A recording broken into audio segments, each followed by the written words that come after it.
is A couple of involved. guys that were getting so much money, they ain't had time to get to the court.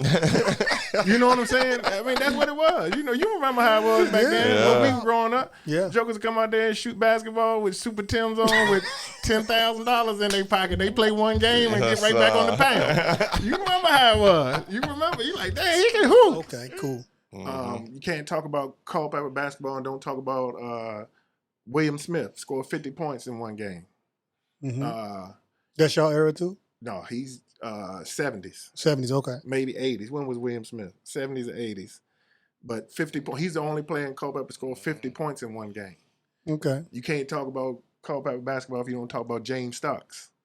I was like such a basketball nerd. Like I said in the games, me and this joker be 7, 8 years old, sitting damn near in the timeout with the varsity players when we were young, listening to the coach. That's how we love sports. I heard Billy Thornhill tell Keith Jennings, "Why are you dribbling through the zone? Who you think you James Starks?" That's what Billy Thornhill said to the greatest basketball player ever from Culpeper. He said, "Who you think you James Starks?" That's how bad James Starks was. Wasn't James Starks a football player too? Baddest joker ever played. I've heard all of these stories. But he's originally from Orange. He was I know. He's from True Blue. He Paul Carter's and them like first cousin. Right.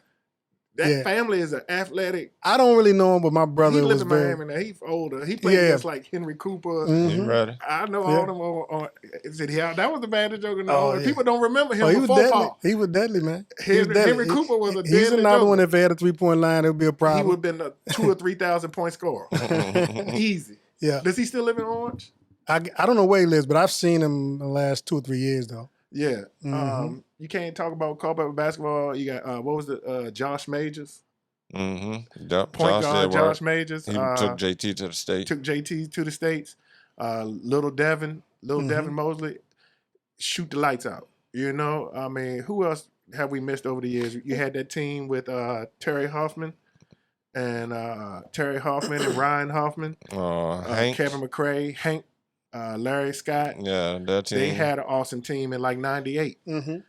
I think they might have had a better record than us, but they couldn't win that big game. They might have had They didn't go to state. They didn't go to states. But, I mean, it's so many people. Hollywood Robinson.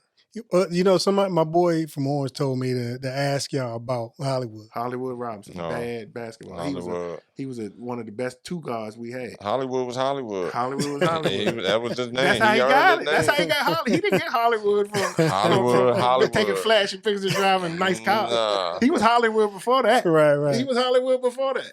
He was Hollywood because he'd dunk on the whole squad. He'd come down the lane and take off from the dotted line and dunk on everybody. That's why he was Hollywood. Bobby Earl. Minor. You can't talk about Culpeper basketball. You remember Bobby Earl, Timmy Minor's older brother? Oh, man. Bobby Earl was the first person. I used to get so excited because he used to dunk every game. My mom come to the practice with a broken, he had two fingers and a cast. Yeah. He had a cast. This mother out there doing 360s. 360. I said, look at this. Bobby Earl. With a cast on. I just seen him get a penalty, a foul call, because he push off on your shoulder like you do in the yard just to dunk on somebody in the game.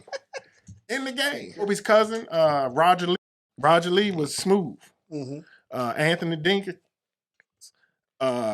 just passed Robert Long. Robert Long, I remember him growing up because he was the team that went to the regionals and played against Ralph Sampson. He was 6'2", our center, 6'3". Ralph Sampson was 6'1". Ralph Sampson was 7'1". I remember that because I was a big Sampson was UVA 7'1". fan. Our center was 6'3". Good gracious. And I remember by the end of the game, Ralph Sampson was a dirty player, and both his eyes were black because he was rated elbow height. And every time Ralph would get a rebound, he would hit Robert in the face, man. You know, Robert was from over the alley. Robert was ready to get rid of him over there. Robert was like, you ain't gonna give me these daggone elbows now.